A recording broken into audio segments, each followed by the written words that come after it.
Hi, this is Margaret Kennedy-Dygas, and this is our video for the Part 1 chat session. I'm going to quickly run through the elements of music and describe them very, very briefly in my own words, particularly for those of you who have little background in music. First of all, pitch has to do with the highness or the lowness of the musical tone that you hear. Dynamics have to do with how loud or how soft the music is. Tone color has to do with the quality of the music, particularly as it's affected by what instrument is playing or the quality of the voice singing. Then performing media has to do specifically with the instruments or the electronic instruments being used to produce the tone, the voices, the voice types. Anything that produces music, that particular item would be one performing media. Rhythm and meter has to do with what happens with music in the context of time. So rhythm has to do with the pulsations and the arrangements of the music in time, the arrangement of the notes and how they occur. And meter has to do with recurring patterns that happen within the music. For our purposes, we'll be thinking about meter as regular pulses organized in groups of 2 or groups of 3, duple or triple. Melody is usually pretty easy for non-musicians because it's that element of tunefulness that we always enjoy with music. If we can sing it, it's a melody. Harmony has to do with the quality of notes that happen at the same time, musical notes. And we think of harmony as either kind of dissonant or in need of going somewhere to be resolved, or restful and at peace, sort of a consonant type harmony. In terms of key, we're talking about the organization of tones around kind of a home base kind of tone. And for our purposes, we'll probably be talking about major and minor keys. This is nothing you're going to have to produce on an exam, but as we go through this material, you may get a kind of a feeling that the minor key is a set of tones that make up melodies that sound a little bit more colorful and sad, whereas major tends to be a brighter kind of a tone. Texture has to do with how many parts are being performed at the same time and what their hierarchy is, and we'll be getting into that quite a bit in this unit. And then finally, form has to do with how the music is actually organized, and there are many formal structures. We'll be just looking at some basic ones this semester. Okay, for the purposes of our chat, just to begin to get into the elements of music, I want you to think about 2 ways of thinking about listening to music. How do you approach listening to music when you're trying to really pay attention to what's going on? And I think a great place to start is thinking about when things are the same and then thinking about when things change. And when I'm talking about that, I'm talking really about you and your own ears. What do you hear that's obvious about something staying the same, and what to you sounds like it changes?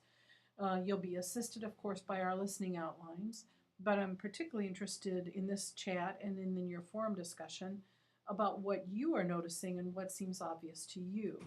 And it can be as basic as you like.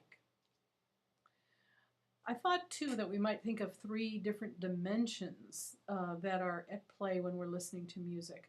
Because unlike a painting or a sculpture piece, music is an art form that happens through the medium or the dimension of time, as well as what we hear with our ears. So there are several aspects or dimensions to music that we need to account for. First of all, we want to think about what sounds are actually happening. And that has to do with the pitch, and happens to do with the media, has to do with all kinds of things that create that sound that we're listening to. Then the element of time, which is so really intricate in music, when those sounds happen, how can we account for that? How can we pay attention to that? And then finally, how those sounds are organized, how they happen, that aspect of formal organization or structure. So those 3 dimensions we want to focus on, I think. Okay, now we're going to be doing our conversation through a forum chat, And so that's not synchronous, that's asynchronous. In other words, as long as you get to it within a few days, you can respond to other people's ideas, post your own, and so on, kind of like a blog. I'm going to suggest that you access the listening outlines of the pieces we're going to be considering from the bottom of the Connect contents. If you access them through the assignments, then they begin to be graded, and if you want to random access certain spots and not listen to the whole thing, you may get your points all squirreled up. So if you access Part 1 listening outlines, that'll probably suffice for what we want to be doing. We'll be using 5 pieces altogether. We'll be using Stravinsky, Firebird Scene 1, Ellington, Sea Jam Blues, Chopin, Prelude in E minor, and then we'll also be using the Bizet Farandole and the Tchaikovsky Dance of the Reed Pipes. Additionally, in this unit, we have an extended piece by Benjamin Britten called The Young Person's Guide to the Orchestra. And that's a wonderful piece, but it's quite lengthy. And for your assignment, you'll be watching it in a video and also listening to it through the listening outline. The reason why the Britten is important is it does a couple things for you. It helps you actually see absolutely all the standard instruments in the symphony orchestra and gets you to be hearing the sound of those instruments at the same time.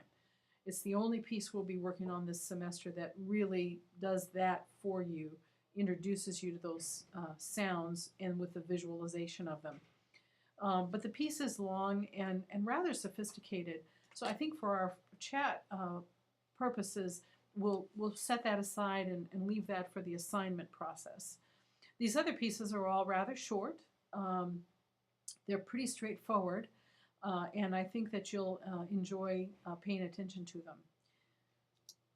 Okay, if you have questions about the chat itself as you're going along, go ahead and post those on the question and answer forum, Q&A forum. It's at the top topic box on Moodle. And you're not using it as much as I hope that you will feel comfortable, but that Q&A forum is for the kinds of procedural questions that I know a lot of you have. Okay, thank you very much. I look forward to reading your ideas.